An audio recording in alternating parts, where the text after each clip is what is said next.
Professor Paulo Nicolas Ramires, discurso forte do presidente Lula nessa sessão de posse aí com o seu vice-Geraldo Alckmin. Muitos já se comentam na internet um discurso forte que dá ênfase em várias questões. A professora Rosemary também estava falando disso, dos compromissos de campanha. Eu queria te ouvir também sobre esse discurso de posse do presidente Lula, se estava dentro das expectativas. Qual a sua avaliação? Boa tarde. Primeiro, boa tarde a todos. Feliz Ano Novo. Uma honra poder estar com vocês nesse momento histórico tão importante, ainda mais com a minha colega Rose, né? Trabalhamos juntos. Bom, eu estava vendo o discurso do Lula agora e, de fato, é um discurso que tem um caráter progressista do ponto de vista do desenvolvimento social, né? O Lula enfatizou a questão da redução da desigualdade social, políticas para mulheres, políticas para indígenas, para a população negra. Além disso, né, a questão do Estado investir pesadamente na área econômica, sobretudo com obras públicas, aumento do salário mínimo e também políticas, né, de desenvolvimento da indústria nacional, como a indústria do petróleo, a indústria que envolve, né, toda a cadeia produtiva agrícola brasileira. Então, de fato, é um governo que reaparecerá, né, com um viés desenvolvimentista, ou seja, o Estado como principal protagonista do desenvolvimento social e econômico. O Lula também fez severas críticas, né, ao governo anterior, né, demonstrando que houve um verdadeiro apagão, né, político no país. Chegou a mencionar o governo anterior relacionando com termos pesados, né, como barbárie, fascismo também, o que foi importante. Devastação do Estado, né? Exatamente, né? Deixou claro que a união, né, com Geraldo Alckmin e essa política de coalizão que a professora Rose comentava agora há pouco, é, na verdade, uma tentativa de juntar os partidos em nome da valorização da democracia contra ameaças contra o regime democrático, né? Então, esse governo Lula terá várias características, né, e vários frontes de batalha, né? Claro que sem violência, mas a reconstrução da democracia, a reorganização do Estado do ponto de vista burocrático, né, orçamentário, o seu funcionamento, a reestruturação de programas sociais e econômicos, né? Então, e educacionais. É um governo que precisará de uma ampla aliança partidária, exatamente para que a gente coloque o país nos eixos em nome do desenvolvimento econômico, social, como havia dito agora há pouco, né? Então, foi um discurso duro contra o Bolsonaro, não tenhamos dúvidas disso. E, professor, você bem coloca essa crítica que foi feita ao antigo governo, inclusive na questão orçamentária, né? A LDO deixada pelo governo Bolsonaro, ela tira recursos de diversas pastas, diversas áreas, como ele deixou claro, e inclusive por isso mesmo é que o relatório do governo de transição vai ser amplamente divulgado para que as pessoas tenham essa informação do desmonte que foi feito durante o antigo governo. Deixar o governo, o Bolsonaro deu uma série de anistias e benefícios fiscais a setores, enfim, do ponto de vista econômico, já bem abastados desse país. O Lula também comentou no seu discurso que fará um revogaço, né, ou tentará negociar com o Congresso também o fim do orçamento secreto e o teto de gastos também, né?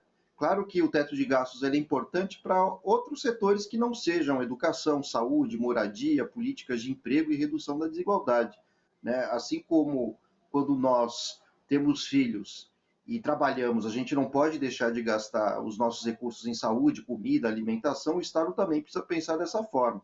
Agora, gastos supérfluos, né?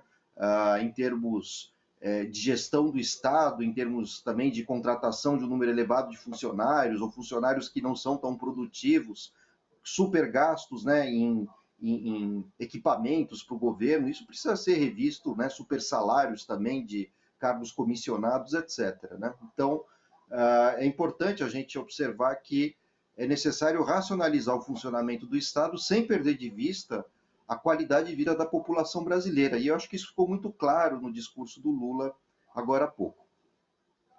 Ô, Nicolas Ramires, eu vou pedir licença e pedir para você ficar com a gente. A Ana vai fazer uma pergunta para a professora e a gente continua no nosso papo. Só um minuto, tá bom? Obrigado, Ana. Professora Rosemary, nos escuta bem? Tá. Escuto então, sim, eu só não consegui, infelizmente, ouvir nada que meu colega Paulo falou. O áudio dele não chegou para mim. Mas, enfim, não é tem isso, problema. então. A gente segue. Então, eu gostaria de perguntar uma última pergunta à senhora para falar sobre o destaque que o presidente Lula fez à criação do Ministério da População Indígena e as revogações que serão necessárias serem feitas, tanto na FUNAI e IBAMA, que são contra essa população, que a gente vem acompanhando há algum tempo aí, que essas entidades que deveriam defender e guardar a vida dessa população, na verdade estavam sendo praticamente utilizadas contra essa população. A senhora vê a importância disso nesse contexto também que essa população indígena é a grande guardiã do meio ambiente, não só no nosso país, mas em vários territórios? Bom, eu acho que assim, a gente poderia dizer que essa menção, né, aos povos originários feitas nesse discurso, ela é a expressão daquele compromisso de campanha que o presidente Lula estabeleceu com esse segmento. E nós poderíamos articular esse discurso com o discurso que ele já fez na COP, a cúpula do clima, quando lá esteve. Então, quando ele fala hoje, uma coisa que ele já tinha dito lá atrás, né, que que os povos indígenas são os verdadeiros guardiões da floresta, ele está colocando, né, quer dizer assim, quem tem o conhecimento desse território, quem tem a vivência desse território, é capaz de estabelecer, né, as políticas necessárias para garantir os direitos desses povos nesses territórios, para impedir, né, a expansão do desmatamento, a expansão da mineração nesses territórios, né? Então, eu acho que aí é muito importante, porque talvez esse seja um dos temas que mais conecte o Brasil hoje com o mundo, e o presidente Lula fala exatamente isso. A questão climática e ambiental, ela é um alerta global máximo. O Brasil, nessa geopolítica global, pelas características do seu território, né, pela diversidade e riqueza do seu bioma, ele ocupa um lugar de liderança neste debate. E eu acho que aí tem uma coisa muito importante, que significa que, assim, era o presidente Lula que, deste país, capaz de ser aquilo que o Obama disse lá atrás, o cara. Na verdade, o que o Obama estava dizendo naquele momento é o líder mais importante do Ocidente. Então, esse vai ser um papel muito importante. Volto a dizer, questão climática e ambiental, e essa aliança com os povos indígenas, e isso que vocês colocaram, né? E devolver às instituições como o FUNAI, por exemplo, o seu caráter de proteção dessa população indígena, que é proteger o território, que é proteger, né, a questão climática e ambiental global. Ou seja, este é um ponto central, e Lula coloca isso com muita clareza nesse discurso. Professora Rosemary Segurado, muitíssimo obrigado por ficar conosco aqui, por nos acompanhar nessa cobertura especial da posse presidencial nesse primeiro dia de 2023. A gente agradece demais a sua participação. Eu que agradeço o convite. Feliz ano novo a vocês.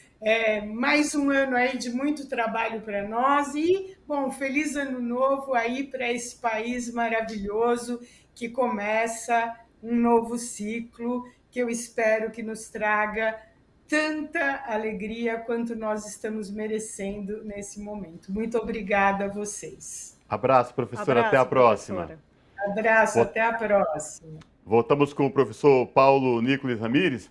Professor Paulo Nicolas Ramires, a gente estava falando do discurso do presidente Lula, da importância dele. pontos que ele deu ênfase e esse discurso já vem sendo repercutido na imprensa internacional. Aliás, a posse do presidente Lula e do seu vice Geraldo Alckmin já vem sendo repercutida na imprensa internacional. A vinda de uma delegação estrangeira tão expressiva prestigiar a posse do presidente Lula é um sinal de como o mundo já espera a retomada do Brasil no cenário internacional, professor? Sem dúvida, né? Do ponto de vista geopolítico, o Brasil foi recolocado no mapa mundi, né?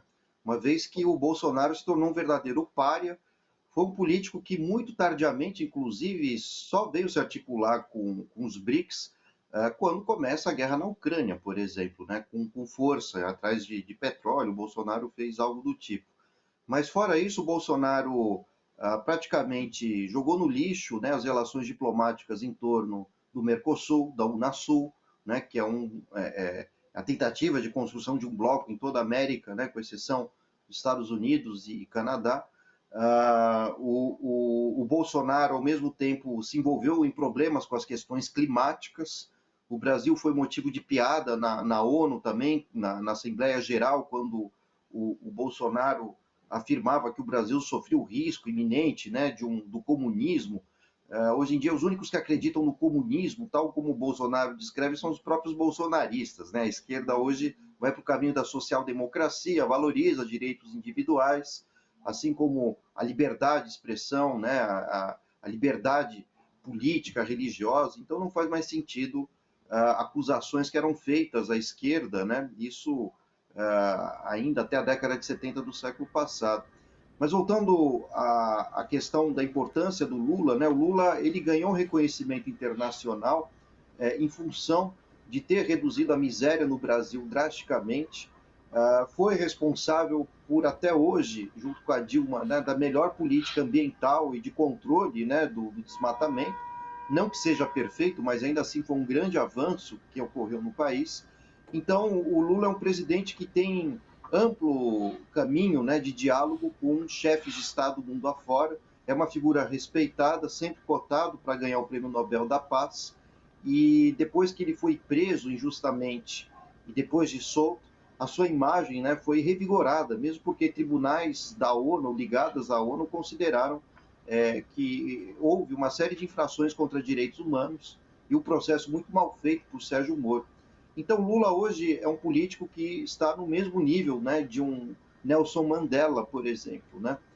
Tem um reconhecimento internacional, é visto, né, como um político que lutou em função das causas sociais, e agora o Lula vai apresentar, talvez nesse novo governo, duas outras grandes facetas, três, aliás, né? A luta contra o racismo, contra o preconceito contra as mulheres e também em nome da preservação, né, dos povos tradicionais indígenas. E isso envolvido também com a questão ambiental, que é um quarto elemento, né? Então, tenho a impressão que o Lula fará o mandato dos mandatos, dos três que ele teve. Não há uma perspectiva, né, de que ele queira buscar uma reeleição, né, um quarto mandato.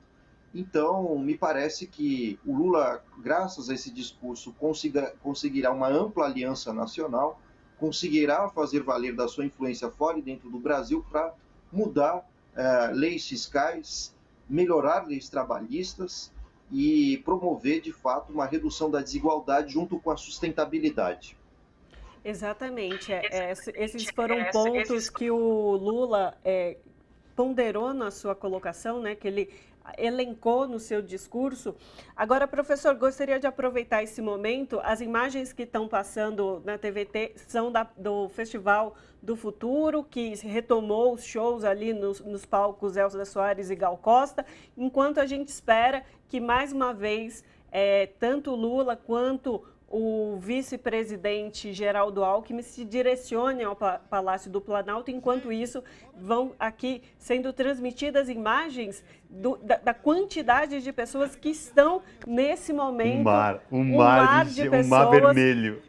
O pessoal que está nos acompanhando pela Rádio Brasil Atual não tem como ver neste momento as imagens, então estou aqui um pouco descrevendo. É um mar de pessoas assim na verdade, é indescritível, assim, não dá para mensurar essa quantidade de pessoas. Mas, professor, aproveitando esse momento que a gente está falando da composição do governo de Lula, queria comentar um pouco com o senhor sobre a composição dos ministros, né? Nós temos aí uma diversidade, uma pluralidade muito grande entre os ministros, não só uma pluralidade partidária, como pessoas também que não são representantes partidárias, mas uma diversidade de pensamentos também, né?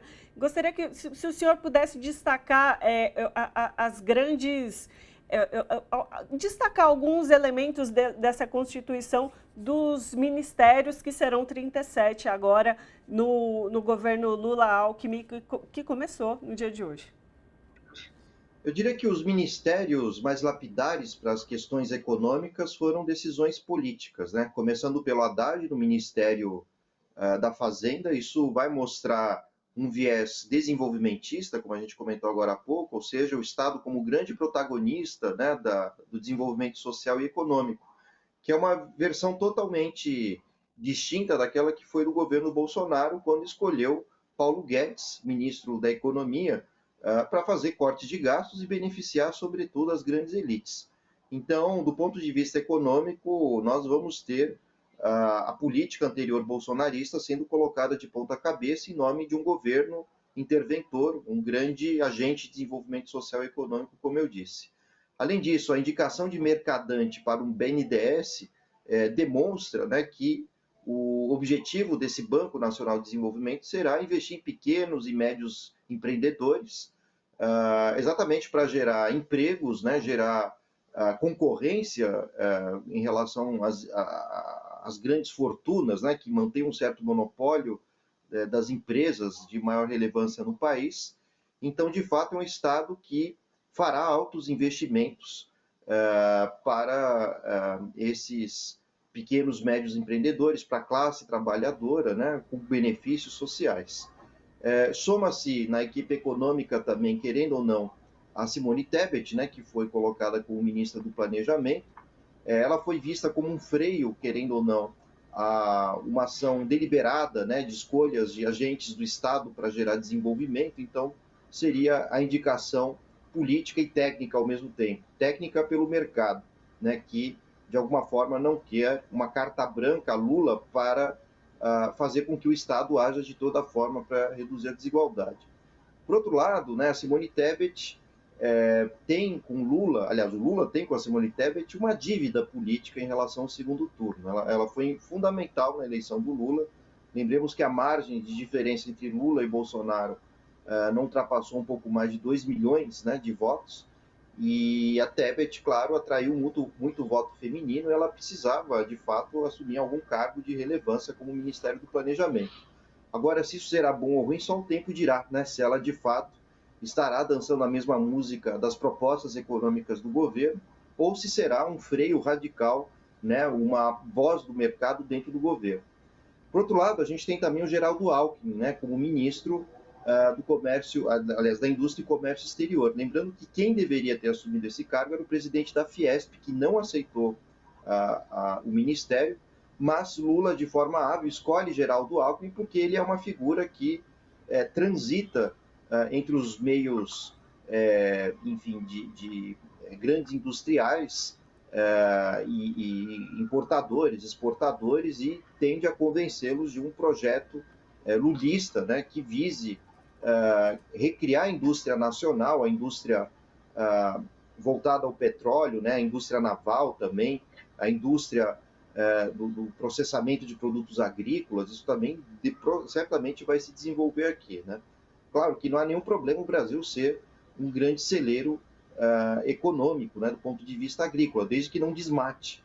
Porém, o que a gente faz no Brasil até hoje é simplesmente exportar commodities, né, o que significa dizer que a gente exporta os grãos e, de alguma forma, importa eles embalados, né, em outras mercadorias, literalmente. Então, o Brasil precisa sair dessa relação de dependência colonial do ponto de vista industrial, exatamente, mesmo porque a gente vive uma crise global em relação à indústria, diante da guerra da Ucrânia, né? Muito se fala num processo de reindustrialização de várias grandes potências do mundo, porque a cadeia produtiva neoliberal e globalizante, ela, enfim, foi muito afetada, né, diante do aumento do preço do petróleo, o aumento de commodities também e produtos processados em outros países, né? Lembrando que na globalização, cada país basicamente produz uma parte de uma mesma mercadoria. Então, a tendência é que isso seja bem reduzido se a guerra da Ucrânia perdurar. Mas, ao mesmo tempo, poderá fortalecer relações diplomáticas com países que busquem a paz, né? Por isso que o Lula hoje falou muito do Mercosul, falou da Unasul, de um diálogo com a União Europeia. Então, pode ser que haja um equilíbrio, claro, nesse governo Lula entre um processo de reindustrialização e, ao mesmo tempo, né, aumento das parcerias com outros blocos econômicos. Agora, do ponto de vista social, os ministérios também foram culpados por agentes, né, atores de escolha de ordem política, né? É o caso, por exemplo, do Silvio Almeida, né, no Ministério que envolve os direitos humanos, né, a criação do Ministério voltado às causas indígenas, também uma decisão política que é muito importante para o país, o Ministério das Mulheres, a Aniele Franco também, cuidando da questão, enfim, das mulheres e do racismo, sobretudo, a escolha também do partido do PCdoB para chefiar ciência e tecnologia, isso mostra que o Estado vai investir pesadamente no aumento das bolsas, né, da pesquisa científica, na relação entre indústria, universidade, através da ciência. Isso vai ser fundamental para o progresso brasileiro. Mas a gente também não pode esquecer que o Lula, como fez um governo amplo de coalizão, também preencheu algumas cotas, digamos assim, em relação ao Centrão. É o caso do União Brasil, salvo engano, tem 2 ou 3 ministérios, né, o do Turismo e do Minas Energia, salvo engano. O MDB também, não só com a Simone Tebet, né, enfim. Mas é necessário, né, para compor maioria no Congresso, ter diálogo com esses partidos. Caso contrário, sem o apoio do Centrão, infelizmente, o que veríamos no país seria um cenário de paralisia decisória, ou seja, o governo federal, o executivo repleto de projetos e todos eles sendo barrados pelo Congresso. Agora me parece que a gente está num momento importante, né, com o Lula. Ele está saindo do Congresso nesse momento. Obrigada, professor, por fazer essa pausa. Nesse momento, ele está saindo do Congresso e começa a se direcionar para o Planalto do Palácio, onde é aguardado o momento, né, que a gente vai finalmente descobrir, né, Cosmo, como será feita a passagem da faixa presidencial a Luiz Inácio Lula da Silva. Agora ele vai passar pela revista. Tanto ele quanto tem ali na imagem o Rodrigo Pacheco, o Arthur Lira, o Geraldo Alckmin um pouco mais atrás, aí alguns seguranças, e eles estão passando pela revista nesse momento. Professor, enquanto continua a imagem, o nosso telespectador ele continua observando aqui, né, esse momento, ele vai passar aqui em revista, acho que é isso, e é isso mesmo, passa em revista as tropas, e para depois se dirigir ao Palácio do Planalto, onde a grande expectativa é de quem vai passar a faixa ao presidente Luiz Inácio Lula da Silva. Antes existia a possibilidade, uma expectativa muito grande de que talvez movimentos sociais e populares passassem a faixa. Agora, já existe também uma outra possibilidade de que talvez uma criança possa entregar aí a faixa presidencial ao presidente Lula, que tomou posse há poucos instantes no Congresso Nacional, e agora ele se prepara para passar em revista as tropas, que é, né, protocolar também na posse presidencial, aí a banda do Exército tocando, enfim, ele vai passar agora em revista as tropas, tudo preparado, ele já está pronto para passar aí em revista. É o que a gente fica falando aqui, porque a nossa transmissão, além da TVT, é uma transmissão também feita pela Rádio Brasil Atual, e quem está ouvindo não tem a dimensão do que está acontecendo. Por isso que a todo momento a gente faz essa narração, para que os nossos ouvintes da Rádio Brasil Atual também tenham uma noção do que está acontecendo neste momento lá em Brasília. Então, reafirmando aqui, o presidente Lula, que já foi empossado, se prepara para passar em revista as tropas, isso na frente do Congresso Nacional. É isso mesmo, né, Ana? Exato. Nesse momento ele fica à frente e logo atrás vem as demais pessoas que o acompanham, tanto o vice-presidente Geraldo Alckmin, como também os presidentes das casas legislativas e as respectivas esposas do presidente e do vice-presidente. Nesse momento agora a banda das tropas faz uma execução de uma música e nesse momento começa o procedimento da passagem de revista às tropas. Ele começa a caminhar em sentido às tropas que estão perfiladas em frente ao Congresso Nacional. Ele nesse momento desce desce a rampa do Congresso Nacional para fazer esse momento. Que é as Forças Armadas, Exército, Marinha e Aeronáutica. Exato.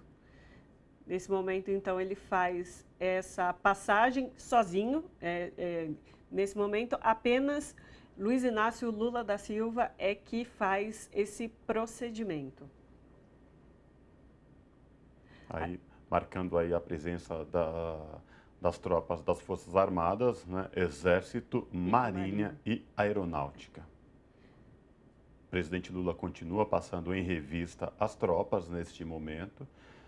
O nosso telespectador da TVT visualiza, consegue ver, mas os nossos ouvintes da Rádio Brasil Atual, que só nos escutam, então a gente transmite para os nossos ouvintes exatamente o que está acontecendo neste momento. O presidente Lula passa em revista as tropas, representantes das 3 Forças Armadas, Marinha, Aeronáutica e Exército, e agora se dirigindo isso mesmo, em revista as tropas. A gente viu já ao fundo, as pessoas que o acompanham, na verdade, já se deslocaram, provavelmente para os carros, onde eles vão seguir para o Palácio do Planalto.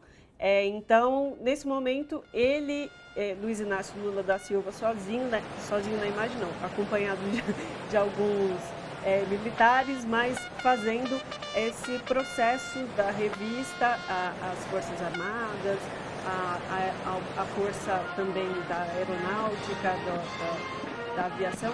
E agora sim ele já faz o retorno dessa revista, ele já fez a primeira caminhada, agora ele retorna e provavelmente vai se encontrar já com o restante das pessoas ali que são protagonistas desse momento protocolar da posse, que já devem estar se direcionando ao carro para aí sim fazer mais uma vez um cortejo até o Planalto para Palácio do Planalto, para enfim fazer a subida da rampa. E como o Cosmo já bem colocou, ficou por muito tempo aí, né, Cosmo? A gente na expectativa de saber como seria feita a passagem da faixa ao presidente, mas eles acabaram de prestar continência ao presidente. E então, falando dessa passagem da faixa, Cosmo, temos aí novidades, né? Pois é, Ana, uma expectativa muito grande, porque no começo da cerimônia de posse do presidente Lula, existia a possibilidade de que a faixa fosse passada por movimentos sociais e populares. Mas já existe agora também uma nova possibilidade de que esta faixa ao presidente Lula seja entregue por uma criança, e a expectativa é muito grande. Lembrando aqui aos nossos ouvintes da Rádio Brasil Atual que o presidente Lula continua passando em revista as tropas do Exército, da Aeronáutica e da Marinha. Ele continua nesse processo protocolar, né? Está finalizando agora, neste momento, né? Falando com o militar, recebendo as honras. É isso mesmo. Exato. O momento protocolar passou em revista as tropas, acabou exatamente neste momento o processo de revista às tropas do Exército, Aeronáutica e Marinha, e agora ele está retornando ao Rolls Royce, né? A Janja da Silva já estava o esperando, Vamos ver se ele vai fazer o retornar agora está se despedindo dos presidentes, né, do Senado, Rodrigo Pacheco, e também do presidente da Câmara, Arthur Lira, se despedindo dos dois, retornando ao Rolls Royce. Exato. Nesse momento, a Janja aguardou ele para... É protocolar, né? Toda cerimônia tem detalhes que precisam ser observados. Nesse momento, então, Geraldo Alckmin já ingressa no Rolls Royce, Lu Alckmin, Rosângela Silva, que é a Janja, e agora sim, Luiz Inácio Lula da Silva está no Rolls Royce, acompanhado por todos estes que eu já disse. E aí sim eles vão agora seguir para o Palácio do Planalto. Isso, o Palácio do Planalto, é Exato. isso mesmo. Ou seja, o Rolls Royce em carro aberto, que existia a possibilidade de não ser em carro aberto, mas ele foi ao Congresso no Rolls Royce, junto com Alckmin, a Janja e a dona Lu Alckmin, e agora volta no Rolls Royce em carro aberto em direção ao Palácio do Planalto, agora onde você vai receber a faixa presidencial, grande expectativa, e também depois vai até o parlatório, né? Sim, Palácio dirigir aos presentes, que também é um processo protocolar. Exato. Agora, então, eles vão fazer esse processo de caminhada do Rolls Royce até o Palácio do Planalto, vão ali cumprimentar os populares que estiverem no percurso. Esse caminho é feito de forma bastante, numa parcimônia, né, numa velocidade bastante amena, até porque tem os batedores, né? Os batedores, seguranças que vão ao lado do carro. O professor Paulo Nicolas Ramírez está com a gente ainda, pessoal? Enquanto a gente acompanha aí esse trajeto do presidente Luiz Inácio Lula da Silva, do seu vice Geraldo Alckmin e suas respectivas esposas, Rosângela Silva e dona Lu Alckmin, em direção ao Palácio do Planalto, eu gostaria de fazer uma outra pergunta ao professor Nicolas Ramírez. Professor, eu quero ouvi-lo agora em relação a esse relatório que foi produzido pela equipe de transição e dos possíveis revogaços. Já é sabido que o que diz respeito à posse de armas da população será feito esse trabalho. O ministro da Justiça, o futuro ministro da Justiça, Flávio Dino, já falou disso abertamente. Queria ouvi-lo sobre essa questão, professor. Bom, a questão, né, de produzir uma sociedade menos violenta é um dever do Estado, né, já que o Bolsonaro, desde a eleição de 2018, ele pronunciava vários discursos, né, com a afirmação de que eliminaria a esquerda, né, sob metralhadas. Durante os últimos 4 anos, né, nós vimos também outras tantas falas de Bolsonaro dizendo que é necessário matar bandidos, a população andar armada para verdadeiramente ser livre, algo do tipo, né? Mas o resultado dessa leitura do mundo nós vimos às vésperas da transição do governo, né? Quando vimos ameaças terroristas, brasileiros se manifestando na frente de quartéis pedindo uma intervenção militar, quando não desejavam eles, com as próprias mãos, pegarem armas para derrubar o governo. Então, um governo que aposta numa política de armas é um governo que luta contra a democracia ao mesmo tempo, né? Ainda mais de uma sociedade como a nossa, com uma herança escravocrata e tão violenta. Isso apenas ressalta, né, um perfil sociopsicológico voltado para a solução de problemas mediante armas, mais violência. Então, diante de toda essa situação, é necessário que o restante da população, que tem uma visão mais pacífica, lute para desarmar aqueles que estão armados, né? E busquemos diálogo, não armas, busquemos livros e não violência, né? Que a gente tenha melhores argumentos e não necessariamente a força física e o tiro em outros seres humanos como solução dos nossos dilemas, né?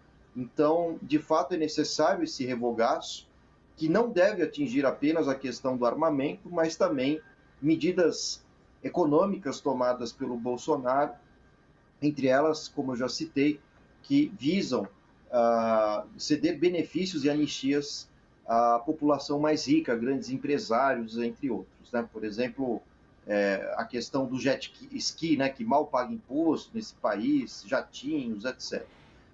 E além disso, né, é fundamental, o Flávio Dino certamente vai ser o responsável por angariar o revogaço dos sigilos de Bolsonaro em relação aos seus ministérios e ministros, principalmente durante o período da pandemia, né? Eu diria que a CPI da pandemia, da Covid, mexeu na metade dos problemas que envolveram o governo. Agora é necessário mexer nas caixas de Pandora do Ministério da Saúde, principalmente, e observar o que de fato foi mal gasto, porque hoje hospitais, farmácias populares estão sem proventos, literalmente, né? Ou seja, estamos numa crise de saúde, numa crise de abastecimento também de hospitais, manutenção de maquinário. Isso precisa ser investigado, porque se gastou muito dinheiro em cloroquina, que era um remédio absolutamente ineficaz na cura da Covid. Uhum. Professor, você mencionando essa questão das revogações, me vem à memória também a questão do problema que é o teto de gastos, né? Essa medida que ali limita o orçamento, principalmente o orçamento social, em diversos aspectos. Há possibilidade, então, de se acabar com o teto de gastos e se implementar uma nova âncora fiscal para o governo de Lula a partir de agora? O que o senhor avalia que é possível fazer? O que o senhor acha que vai ser feito?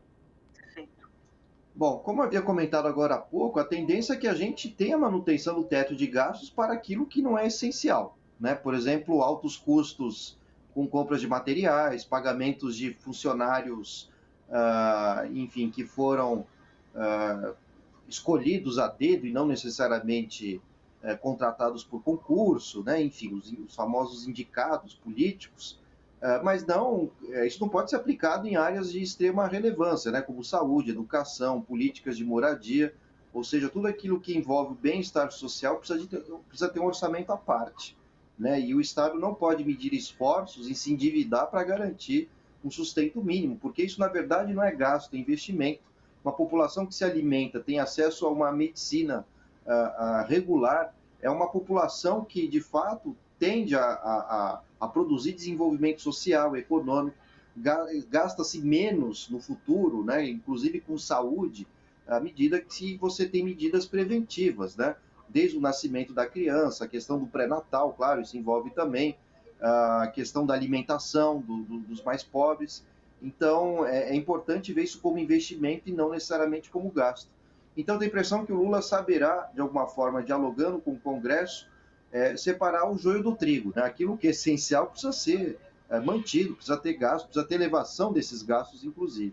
Agora, o que é supérfluo, né? Como, por exemplo, cafezinho de deputados, super salários de militares, enfim, orçamentos para gastos com paletó, de congressistas ou gasolina, combustível, esse tipo de coisa, isso precisa ser revisto verdadeiramente. Bastaria a gente lembrar que orçamento com cafezinho e combustível para os parlamentares é muito maior do que o que se gasta na manutenção, o que se gastava na manutenção do Museu Nacional, que pegou fogo alguns anos atrás. Então, isso mostra disparidades radicais, isso precisa ser racionalizado e melhorado. Agora, jamais o essencial, porque sem o essencial o Brasil jamais vai se desenvolver do ponto de vista econômico e social. E muito bem lembrado por você, professor, porque tudo que foi deixado pelo governo anterior para se reconstruir não vai ser tão fácil assim. Mas eu queria também ouvi-lo sobre o último mês aí que antecedeu todos os preparativos para a posse do presidente Lula e do seu vice-geraldo Alckmin e da sua equipe de governo, né? No que diz respeito ao que foi preparado pela equipe de transição. Daqui para frente, professor, quais os desafios nesses primeiros 100 anos de governo do presidente Lula? Qual a sua avaliação sobre essa questão? Né? O que vai ser mais importante, mais prioridade na sua avaliação? Até porque, digamos que a aprovação da PEC de transição, de certa forma, foi uma vitória já do presidente Lula e da sua equipe, né? Sem dúvida, né? Durante a transição, o Lula conseguiu, talvez, aquilo que é mais essencial para os 100 primeiros dias de governo, né? Ou seja, garantir o Bolsa Família, garantir recursos, né, para a manutenção do funcionamento das universidades públicas, das escolas, enfim, outros programas sociais voltados à saúde, principalmente, né? O básico do básico, o Lula conseguiu, inclusive com apoio de partidos que antes apoiavam o Bolsonaro, né? Diga-se de passagem, né? Que foi o caso do União Brasil. Boa parte desses parlamentares, mesmo a oposição de hoje, reconheceu que o Bolsonaro deixou o Estado sem recursos suficientes para que qualquer um que se assumisse o poder tivesse a mínima condição de governar, né? Então, essa talvez foi a primeira grande vitória do Lula, conseguir uma versatilidade orçamentária para garantir também o funcionamento do Estado, né? Agora, nos próximos 100 dias também, há outras questões que precisam ser dialogadas com o Congresso. Uma delas é rever a política de combustíveis no Brasil, né? Que no final das contas se criou foi se zerou, né, a cobrança de impostos, só que esses impostos são importantes para angariar outros projetos do governo.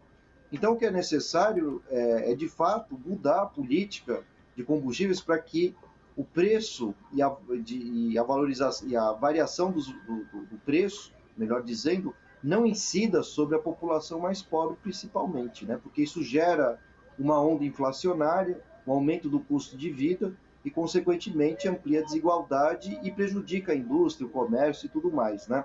Então, por isso mesmo que me parece que o grande desafio do Lula, além do primeiro que já foi superado, que era ter o mínimo necessário para garantir os programas sociais, a partir de agora é necessário rever toda uma política fiscal, uma política orçamentária, em que o país possa, de fato, ter uma racionalização da cobrança de impostos e que, sobretudo, eles não incidam mais sobre a população mais pobre.